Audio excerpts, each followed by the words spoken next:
नमः श्री महागणाधिपति नमः श्री सरस्वती नमः भुक्लरा వ్యాసప్రోక్త భాగవత మహాపురాణం యథాతథంగా చెప్పుకున్నాం. ఇందులో భాగంగా నిన్నటి వరకు మనం 12 స్కందాలు గల ఈ భాగవతంలో 5 స్కందాలు పూర్తి చేసాం.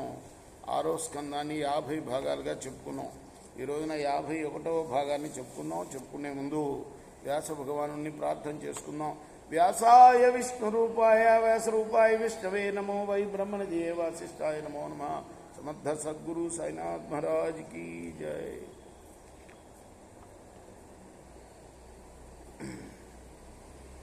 బ్రహ్మనిష్ఠుడైన గురువును గౌరవించకుండా గురుద్రోహం చేశారు. చేతులా చేసిన ఆ దోషం ఇప్పుడు మీకు శత్రురూపంలో అనుభవంలోకి వచ్చింది. మిక్కిలి బలవంతులైన మిమ్మల్ని అతి బలహీనులైన రాక్షసులు జయించడం అసాధ్యమైన విషయం. వారు తమ గురువైన శుక్రాచార్యుని పూజించి ఆయన మంత్రశక్తి చేత అపార శక్తి సంపన్నులయ్యారు. ఇప్పుడు వారు మదం చేత ఉద్రేకించిన వారై గర్వంతో బ్రహ్మలోకాన్ని అంటే నా లోకాన్ని కూడా ఆక్రమించడానికి సిద్ధంగా ఉన్నారు. బ్రహ్మ చెప్తున్నాడు. అటువంటి రాక్షస నాయకులకు స్వర్గాన్ని గెలవడం అనేది చాలా తృణప్రాయమైన పని. అభేద్యమైన మంత్రబలం గల శుక్రుడికి వారు శిష్యులు. ఇప్పుడు గోబ్రాహ్మణ భక్తులకు గోవింద భక్తులకు వారికి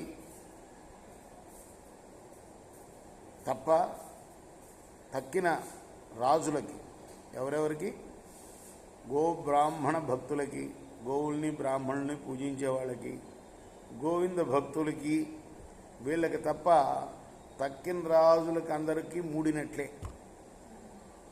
అందువల్ల మీరు ఇప్పుడు నిశ్చలంగా తపస్సు చేసినందుచేత కలిగిన మహాతపోశక్తివంతుడైన త్వష్ట అనే మనువు కుమారుడైన విశ్వరూపుణ్ణి ఆశ్రయించండి.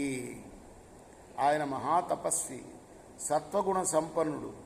మీరు అడగచ్చు గోవింద భక్తులే కదా దేవతలు కూడా అని. కానీ ఇప్పుడు ఏమయ్యారు వీళ్ళు? గురువుని తిరస్కరించినటువంటి వాడు. గురువు అంటే గురు బ్రహ్మ, గురు విష్ణు, గురుదేవో మహేశ్వర కదా. గోవిందుణ్ణి కూడా తృణీకరించినట్టే కదా గురువుని తృణీకరిస్తే. అందువల్ల వీళ్ళు ఇప్పుడు ప్రమాదంలో పడిపోయారన్నమాట. కాబట్టి ఏం చెప్తున్నాడంటే త్వష్ట అనే మనువు కుమారుడైన విశ్వరూపుణ్ణి మీరు ఆశ్రయించండి. ఆయన మహాతపస్వి, సత్వగుణ సంపన్నుడు. అతన్ని పూజిస్తే మీ కోరికలను సిద్ధింపజేస్తాడు, ఎటువంటి కష్టాలను కూడా అణిచివేస్తాడు అని బ్రహ్మదేవుడు చెప్పగానే దిక్పాలకులు మొదలైన దేవతాగణాలంతా కూడా వాళ్ళ యొక్క హృదయాలు కొంచెం కుదురబడ్డాయి. తెప్పరిల్లి బ్రహ్మ దగ్గర సెలవు తీసుకొని విశ్వరూపుడి దగ్గరికి వెళ్ళారు ఆయన్ని గురువుగా చేసుకుంటానికి అన్నమాట. నిన్ను అర్థించడం కోసం ఈ తపోవనానికి వచ్చాము. నీ తండ్రులమైన మా కోరికలను సమయోచితంగా తీర్చి యశస్సు గడించుకో. తండ్రికి సేవ చేసే కుమారులకు చాలా పుణ్యం కలుగుతుంది.